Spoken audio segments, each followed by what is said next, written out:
je reviens vers vous. On est lundi 23 septembre. J'ai terminé Angel Phone, Perrine et la fin du monde. Donc c'est le tome. J'ai beaucoup apprécié cette lecture. Je viens de la terminer. Je pense que je vais acheter, enfin c'est pas je pense, c'est que je vais acheter le tome 2 du coup. Parce que j'aimerais savoir la suite, n'est-ce pas? Donc je vais pas vous en dire plus, hein, voilà. Donc là j'ai validé Songe d'une nuit d'automne. Et je vais entamer, où est-ce qu'il est caché? Les frics c'est chic avec Miss Peregrine et les enfants particuliers, le tome 2. Voilà, donc je continue, là c'était dans la différence, hein, bon là... Voilà, donc je vais commencer par cette lecture, je vous laisse et je vous reprendrai après.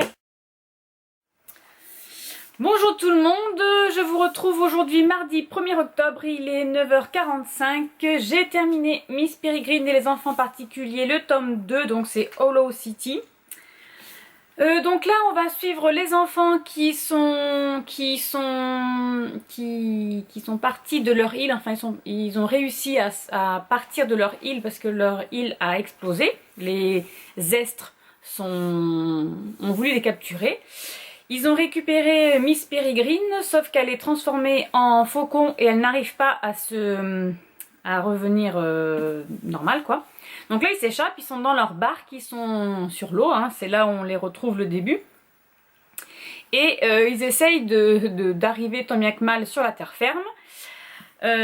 Arrivés sur la terre ferme, eh bien, ils essayent de trouver une autre boucle pour retrouver une ombrume. Donc l'ombrume c'est comme Miss Peregrine. Et comme ça elle va pouvoir aider Miss Peregrine à redevenir Miss Peregrine. Voilà. Ça se lit très bien. En fait oui, bon, GG hein, n'est-ce pas? En fait ça fait très longtemps que j'ai lu le premier. Et j'avais plus souvenir du premier, mais c'est revenu, hein, quand on se remet dedans, hein, ça revient facilement. Donc on va rencontrer beaucoup d'enfants, d'autres enfants particuliers, hein, n'est-ce pas? Ils vont rentrer à un moment donné dans un cirque, enfin voilà, il y a il se passe plein de choses. Mais parfois c'est un peu embêtant parce qu'en fait ils arrivent à s'échapper, on les capture, ils se rééchappent, on les recapture. Donc c'est redondant, toujours la même... voilà, ils n'arrivent jamais à arriver au bout. Mais bon, ils y sont arrivés.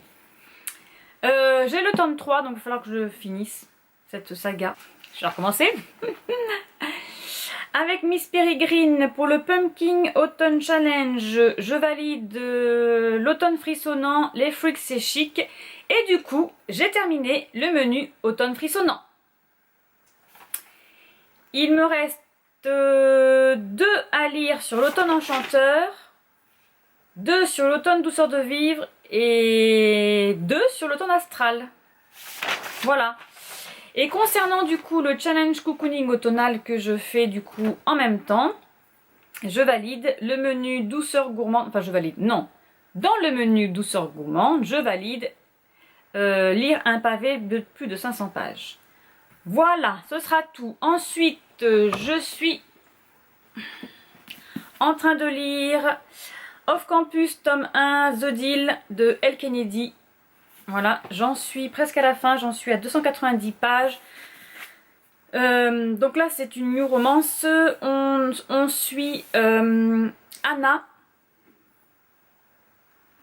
qui est à la fac. Elle doit avoir 20 ans je crois.